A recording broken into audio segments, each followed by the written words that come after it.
داستان محتسب و مست. داروغه با مرد مستی روبرو می شود و از او می پرسد که چه خورده است. محتسب در نیم شب جایی رسید، در بن دیوار مردی خفته دید.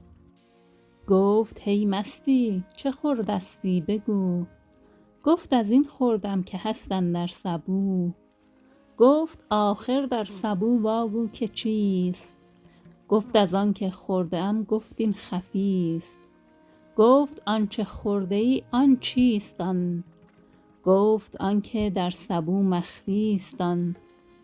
دور می شد این سؤال و این جواب، ماند چون خر محتسب اندر خلاب. گفت او را محتسب هین آه کن، مست هوهو کرد هنگام سخن. گفتم آه کن هو می کنی. گفت من شادم تو از غم منحنی. آه از درد و غم و بیدادی است، هوی هوی می خوران از شادی است. محتسب گفت این ندانم خیز خیز، معرفت متراش و بگذار این ستیز. گفت رو تو از کجا من از کجا. گفت مستی خیز تا زندان بیا. گفت مست ای محتسب بگذار و رو، از برهنه کی توان بردن گرو. گر مرا خود قوت رفتن بودی، خانه خود رفتمی وین کی شدی. من اگر با عقل و با امکانمی، همچو شیخان بر سر دکانمی. و اما تفسیر این داستان. در پایان داستان پیش، حمله بردن سگ بر گدای کور، مولوی بار دیگر به ادامه آن داستانی می پردازد که کسی برای مشورت به خردمند دیوانه نما مراجعه کرد. خردمند و فرزانه‌ای که عقل فرصت طلب و سودجو را رها کرده دیوانه شده است. آزمودم عقل دوراندیش را، بعد از این دیوانه سازم خویش را. او اکنون از گذشته و آینده بریده، فقط در زمان حال زندگی می کند. درست مانند کودکان در عالم بیخیالی و ذوق و شوق است، در عوالم بیخبری از دنیا. به این سبب است که در جمع کودکان قطعه نی به فرض اسب بین پاهای خود گرفته، با ذوق و شوق کودکانه از این سو به آن سو می دود. چرا عاقل دیوانه نما از بین این همه انواع انسان میان کودکان رفته است؟ زیرا که وقتی عقل سودجو و مصلحتگرا را رها کرد، از جنس کودک شد. چون کودک هنوز در این کارخانه دگرگونساز جامعه اسیر و رباط نشده است. کودک هنوز از درون آزاد است، زیرا هنوز اثر تلقین‌های جامعه از او وجودی غیر از خود نساخته است. کودک انسان مانند آب زلال صاف و بی‌گره است. هنوز رندی و حقه بازی و دروغ و ریا را نیاموخته. این است که معصوم است. عاقل دیوانه نما هم وقتی عقل سودجو و دوراندیش و فرصت طلب را رها می کند، مانند کودک معصوم می شود. می تواند حقیقت را مشاهده کند و از اسرار باخبر شود. او اکنون مست خداست. اینجاست که مولوی همین داستان محتسب و مست را نقل می کند. داستان کسی که مجذوب حضرت حق است. ثروت، حیثیت، شهرت و همه آنچه دیگران برای به دست آوردن آنها له له میزنند، در نظر او حتی به قیمت یک کاه ارزش ندارد. این است که عامه مردم نمیتوانند او را بفهمند.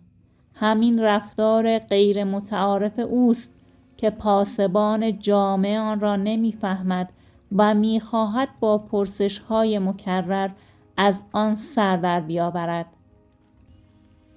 چرا محتسب؟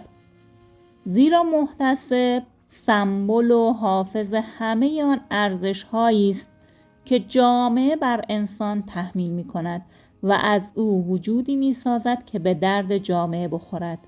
این یعنی بند. همین دربند شدن از درون انسان را گرفتار می‌کند، اسیر درون خود و درون جامعه. این است که پاسبان می‌گوید: گفت هی مستی چه خوردستی بگو. پاسخ مست جالب است. گفت از این خوردم که هست اندر سبو. مست می‌داند که محتسب اصلا نمی‌تواند بفهمد در سبو چیست. او لایق نوشیدن این شراب نیست. او هنوز نمی‌داند مست حق شدن چیست. این است که مدام سوال می‌کند و نتیجه نمی‌گیرد. محتسب نماد بیداد و ظلم است. نماد پیدایش غم و درد در انسان است. زیرا جز درد ارمغانی ندارد که به خلق بدهد. او شادی را نمی‌فهمد و اگر شادی هم دارد از جنس شادی عارفانه نیست. این است که نمی‌تواند تفاوت آه و هو را تشخیص دهد. گفتم آه کن، هو می‌کنی؟ گفت من شادم، تو از غم منحنی. آه از درد و غم و بیدادی است، هو هوی میخوران از شادی است. محتسب مفهوم حقیقی هو یعنی خدا را نمی‌فهمد. از مهر و رحمت حضرت حق ناآگاه است. او خدا را فقط در قالب بگیر و ببند و قفل و زندان می‌فهمد و کار و پیشه‌اش نیز همین است. یعنی در بند کشیدن و اسارت انسان. هرچند مدعی است که اعمالش خلاف ارزش‌های دنیوی و مطابق با آیین‌های شریعت است. محتسب گفت این ندانم، خیز معرفت متراش و بگذار این ستیز. گفت رو، تو از کجا من از کجا؟ گفت مستی، خیز تا زندان بیا.